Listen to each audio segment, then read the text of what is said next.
শোনেন, ভাষা খারাপ করে না চাচা। একবার ভাষা করবো তো চুরি দেবো তোকে। তুই কি বলছিস? সে পাইলে আপনি তুই কি বলছিস? মস্তানি দেখাচ্ছিস আমাকে? আপনি যদি পারেন তা করে দেবেন। তবে তুই কোন চাই হবে? হ্যাঁ, তুই খানকে ছেলে যদি ক্ষমতা থাকে তুই বিলে নাম। তুই খানকে ছেলে কত বড় তোর পাওয়ার আছে। নাম নাম তুলে দিতে বলেন। নাম তো তোর নাম তোর নাম তোর নাম তো তোর কোন গোষ্ঠী আছে আমি যাচ্ছি। হ্যাঁ, আমি যাচ্ছি 8 ঘন্টার মধ্যে। তোর বাপের ক্ষমতা থেকে তো আয় তো আমার সামনে। শুনেন, আমার বাপের ক্ষমতা নাই, আপনার বাপের ক্ষমতা। আপনার বিশাল মান সম্মান, পরের টাকা নিয়ে আত্মসাৎ করেন, এটা আপনার মান সম্মান। হ্যাঁ, তুই বুকাচ্ছুদা কতদিন টাকা নিচ্ছিস, কত জমি কি নিচ্ছিস, কোথা থেকে করেছিস? আপনার টাকা আমি কোনোদিন নিইনি। আপনি যে কি করেছিস ছেলে? কি ছেলে তুই কোথা থেকে করেছিস? তোর বাপের কত কি জমি ছিল সেখান থেকে করেছিস? আমার বাপের সম্পত্তি ছিল, আপনার বাবার এক কোনাও ছিল না। বললাম তো আমার বাবা যেমন হলে মানুষ তেমনি হলে থাকবি। হ্যাঁ, বেশি বাড়াবাড়ি করবি তো তোর বাড়াবাড়ির ঘুচিয়ে দেবো আমি। কি করবেন? মারা হয়ে যাবেন? আরে কি করবি দেখি ওখানে মস্তানি করবে, তুলে বেড়াইতে দেবো না খানকে ছেলে।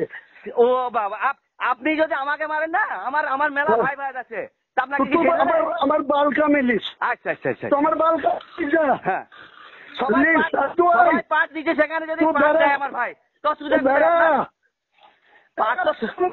না চুরি দিই তোর ভাই তোকে, না চুরি দিই তোর কোন বাপ আটকিলবে এখানে। আপনি আমার চুরি দেবেন কি হবে? ঠিক আছে, একদিন হবে। আপনি কি দেখবেন? আপনাকেও যেতে হবে। আমাকে যাবো, আমি বুঝবো তুই কতটা মস্তান হয়েছিস, তোর কতটা। হ্যাঁ, তুই বেশি মস্তানি ওখানে করবি না। প্রথমেই করতাম। তুই বলছিস কিরে বোকা চলে, তুই আমি কি করবি রে? তোর কি আমি খাই না কিরে? আপনার খাই নাকি আমি? তোকে বলি কিনে কিনে বোকা চুদা। আপনি তো বলছেন তোর ভাই কেন বলছি রে? তুই চুপচামো করে নামাজ পড়িস, তুই চুপচামো করে কেন করেছিলি রে? মাথায় মাথায় টুপি দিয়ে লোকের টাকা মেরে খাই বেড়ান, তা লোকে কি করবে? কোথায় কোন তোর কোন মায়ের নাঙের টাকা মেরেছি রে? খানকে আমার টাকা মেরেছে, ভোট দেবো তোর টাকা চুদির বেটা। শুনেন, আপনাকে বারবার বলছি ছিঁড়ে নেবে আমার খানকে ছেলে, তোকে চুরি দেবো বললাম তো। তোর বাপের ঠিক আছে, ঠিক আছে, তুই বাদ থাল ওখানে, তারপরে রাস্তায় বেড়াস। তুই যদি খানকে ছেলেকে চুরি না দিয়ে এখানে তোর কোন বাপে মতপুরে তো জমিদার হয়ে গেছিস, মতপুরে জমিদার করেছিস তো, মতপুরে তো বিরাট দাদা হয়ে গেছিস বোকা চুদা। সবাই পেয়েছে, আপনি এই কথা রাজাকে বলছেন তুই বেড়াতে পারবি না খানকে ছেলে, তুই জানিস না আমি টাকা দিয়ে চাষ করি সেখানে। আমি কোম্পানি গেছি, আমি জানি 3 বছর কৈফত দিতে হবে, তোকে কৈফত দিতে পারে, তোকে কৈফত দিতে হবে। আপনি কাগজ দুখানকে ছেলে 10 বছর ধরে বাগান করে খাচ্ছিস, কত বাগান আমার বাপের টাকায় বাগান করে, আমি আপনার হাতে ছেলে তোর বাপের টাকায় করিস আর আমি তোর বাপের টাকায় করি। এগ্রিমেন্ট করা, হ্যাঁ তোর বাপের টাকা তোর গাড়ি এগ্রিমেন্ট করবো দাঁড়া দাঁড়া কথা এগ্রিমেন্ট তুই করতে শিখেছিস, তোকে ভরছি তোর গাড়ি বলছি। বেশ, আপনি ভোট দেবেন কি হবে? আমি তো আপনাকে বলে দিলাম, ঠিক আছে, যদি জানি যে অপরবেলা লিখে থাকে তাহলে হবে। ঠিক আছে, হ্যাঁ, আপনি ভয় দেখাচ্ছেন কেন?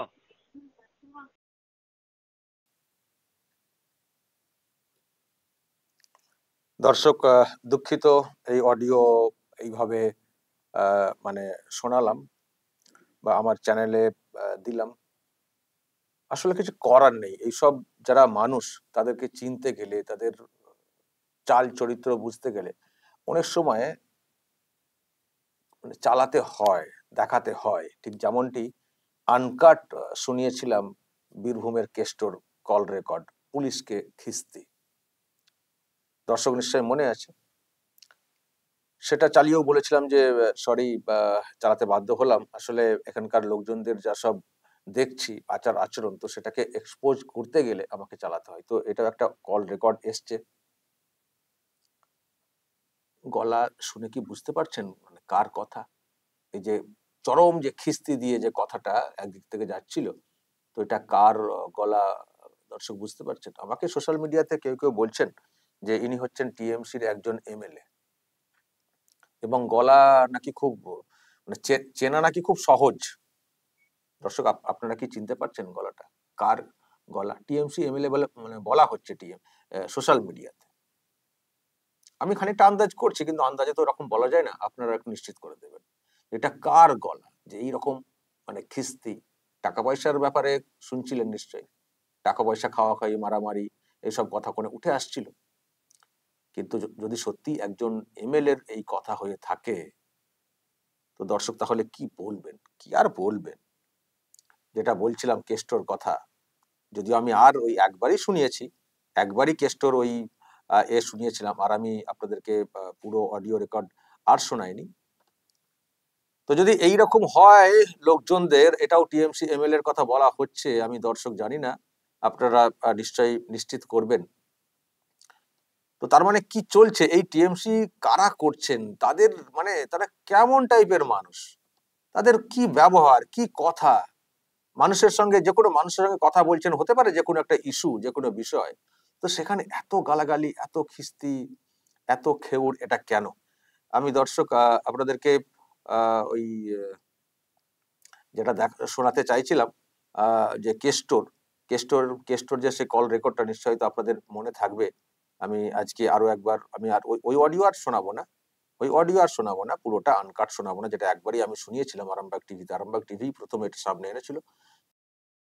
তবে একটু মানে নমুনা আজকে আরো একটু দেখুন, কেষ্ট কিভাবে একজন পুলিশ অফিসারকে খিস্তি করেছিলেন, একটু শুনুন দর্শক, তাহলেই বুঝতে পারবেন সব এক, সব এক, কটার প্রকাশ্যে আসে, সব এক। দেখুন।